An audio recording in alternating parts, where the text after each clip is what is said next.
बिस्मिल्लाहिर्रहमानिर्रहीम। अस्सलामु अलल हुसैन व अला अली इब्न हुसैन व अला औलाद हुसैन व अला अस्हाब हुसैन।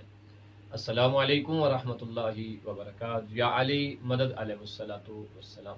मैं हूँ सैयद सकलैन हैदर नकवी अन-नजफी, सरजमीन नजफ अशरफ से, और आप देख रहे हैं हमारा यूट्यूब और फेसबुक चैनल शिया किड्स टीवी नजफ अशरफ। हम अपने बच्चों को बता रहे हैं तारीख़ करबला, और हम पहुँचे थे 10 मुहर्रम के बाद, जब 11 मुहर्रम को ये कारवां करबला से कूफा की तरफ जाता है तो कैफियत क्या थी, किस तरह बीवियां ऊँटों पे सवार की गई। तो प्यारे बच्चों, जब बीवियों को सवार करवाया गया, उसके बाद बीवियों को जो गुजारा गया था वो मक्तलगाह से था। किससे? मक्तलगाह क्या होती है? मक्तलगाह उस जगह को कहते हैं जहां इमाम को और बाकी असहाबे इमाम को शहीद किया गया था, कत्ल किया गया था। अब वहां सारे लाशें पड़े हुए हैं।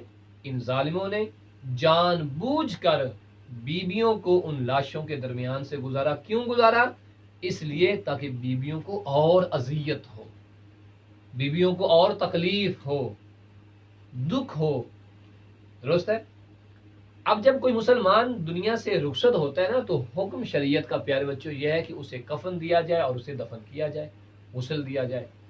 लेकिन इन जालिमों ने इमाम हुसैन अलैहिस्सलाम और आपकी औलाद को ना गुस्ल दिया, ना कफन दिया और ना ही दफन किया।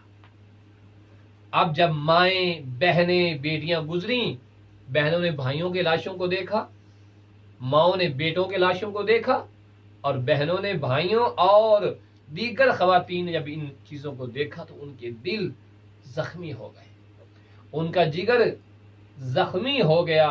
वो रोने लगी कि हाय हमारे बच्चे, वो रोने लगी हाय हमारे बच्चे कि जिन्हें दफन भी नहीं किया गया, जिन्हें कफन भी नहीं दिया गया। अब जब ये कारवां करीब से गुजरा ना, तो इमाम सज्जाद से बीबी ज़ैनब पता है क्या कहती हैं कि ए बेटे सज्जाद, इन लाशों में मेरे भैया हुसैन का लाशा कहाँ पे है?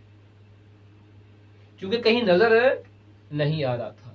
तो इमाम सज्जाद अलैहिस्सलाम ने एक तरफ इशारा किया, वहां बहुत सारे पत्थर पड़े हुए थे, बहुत सारे पत्थर। इमाम ने उस तरफ इशारा किया।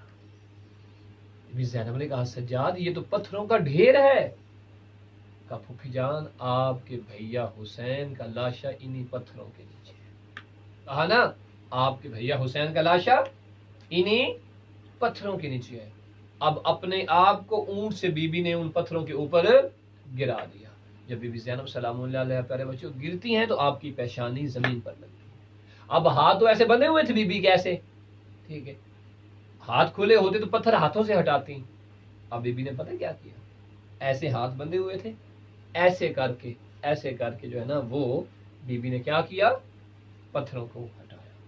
जब सारे पत्थर बीबी ने बड़ी मुश्किल से हटाए, पता है क्या हुआ? नीचे से इमाम हुसैन का लाश, तीर लगे हुए हैं, खून बह रहा है, सर मौजूद नहीं है, बदन का जो हिस्सा है गोश्त टुकड़े टुकड़े हुआ है। इतने जख्म हैं मौला के लाश मुबारक पर कि बीबी ज़ैनब रोने लगी। और रोकर पता है क्या कहती हैं?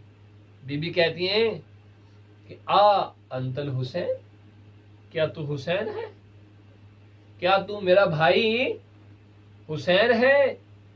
क्या तू वही है जो मदीने में रसूल खुदा के कंधों पे सवारी किया करता था? सवारे रसूल तू है? अगर तू वही हुसैन है जो मेरा भाई है, तू वही हुसैन है जो रसूल का बेटा है, तू वही हुसैन है जो अली और फातिमा का लख्ते जिगर है, तो फिर मुझे बता, ऐना ऐना रासुका, तेरा सर कहाँ? बीबी रो रही। अब मौला का सर तो कट चुका था। मौला के गले से आवाज आई कि क्या तू भी वही ज़ैनब है कि जो इतनी पर्दादार थी? अगर तू वही ज़ैनब है, ऐना ऐना रदा ओके, फिर मुझे ये बता, तेरी चादर कहाँ गई? तेरे सर पे हिजाब क्यों नहीं है? वहां बीबी ज़ैनब ने रो कर बताया होगा کہ بھیا حسین جب تو شہید ہو گیا، شمر نے، ان ظالموں نے ہمارے خیموں پہ حملہ کیا، خیموں کو جلا دیا، بچوں کو قتل کر دیا، بچوں کو گھوڑوں کی ٹانگوں کے نیچے رون ڈالا، بھیا حسین تیرے شہید ہو جانے کے بعد ہماری چادروں کو چھین لیا گیا۔ اب بہت روئے جناب زینب اور مولا حسین، اور بیبیاں اب وہاں سے روانہ ہوئیں۔ پھر مولا عباس کی لاش جو تھی وہاں سے گزری، وہاں بیبیاں روئی۔ آخرکار 11 محرم کی شام کے قریب کارواں جو ہے وہ کربلا سے نکل چکا تھا۔ انشاءاللہ ہم اپنے بچوں کو بتائیں گے کہ یہ کارواں جب کربلا سے نکلا تو کوفہ کس طرح سے پہنچا۔ لعنت اللہ علی قوم الظالمین۔